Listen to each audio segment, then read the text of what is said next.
जैसे ही गौरैया अपने बच्चे और अपने साथी लाल चिड़े के साथ वहां से उड़ गई, कौवा बस चुपचाप उन्हें जाता हुआ देखता रह गया। उसके पंख ढीले पड़ गए थे और आंखों में पछतावे की नमी भर आई थी। मैंने बदला लेने के चक्कर में क्या कर दिया? जिसे मैं सबसे ज्यादा अपना मानता था उसी को दुख दे दिया। उस रात कौवा अपने घोंसले में नहीं गया। वह उसी पेड़ के नीचे बैठा रहा जहां कभी वह और गौरैया साथ बैठकर घंटों बातें किया करते थे। उधर कुछ दिनों बाद गौरैया की तबीयत अचानक खराब हो गई। लाल चिड़े, आज मेरी तबीयत बिल्कुल ठीक नहीं है। मैं उड़ भी नहीं पा रही, बच्चे के लिए खाना भी नहीं ला सकी। अरे गौरैया, तुम इतनी परेशान क्यों हो रही हो? तुम आराम करो, मैं हूं ना। लेकिन मेरा बच्चा सुबह से भूखा है, उसकी रोने की आवाज सुनकर दिल टूट जाता है। तुम बिल्कुल चिंता मत करो, मैं अभी जाता हूं और ढेर सारा खाना लेकर आता हूं। तुम्हारे बच्चे के लिए भी और तुम्हारे लिए भी। सच में तुम हमारे लिए इतना करोगे? प्यार में इतना या कम नहीं होता गौरैया, तुम बस ठीक हो जाओ, बाकी सब मैं संभाल लूंगा। भगवान करे तुम्हें कुछ ना हो, जल्दी वापस आना। मैं अभी आता हूं, तुम बस हिम्मत रखो। इतना कहकर लाल चिड़ा जंगल की तरफ उड़ गया। खाना ढूंढते ढूंढते वह जंगल के उसी हिस्से में पहुंच गया जहां उसकी पहली मुलाकात गौरैया से हुई थी। अचानक उसे किसी के कराहने की आवाज सुनाई दी।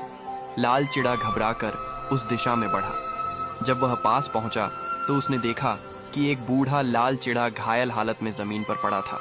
उसके पंखों से खून निकल रहा था। आप कौन हैं? आप कौन हैं? तू मेरा बेटा है। कई साल पहले जब तुम, मैं और तुम्हारी माँ साथ में खाना ढूंढने निकले थे, तभी शिकारियों ने हम पर हमला कर दिया था। तुम्हारी माँ घायल हो गई थी।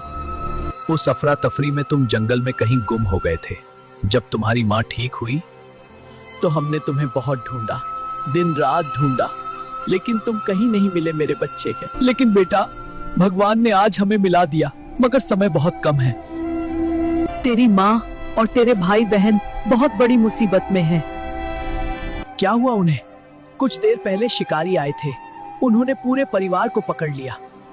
मैंने उन्हें बचाने की बहुत कोशिश की, लेकिन मैं अकेला था और वो बहुत ताकतवर थे।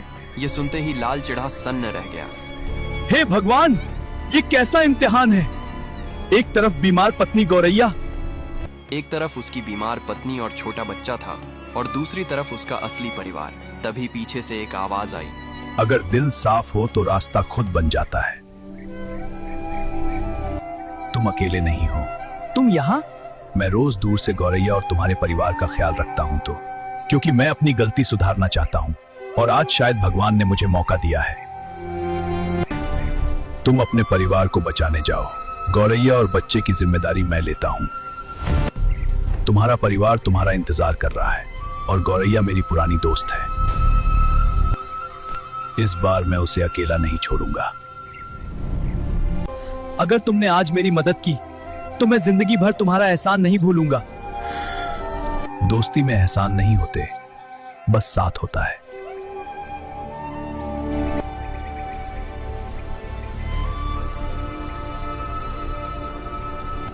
अब आएगा खेल का असली मजा। गौरैया, मैं आ रहा हूं।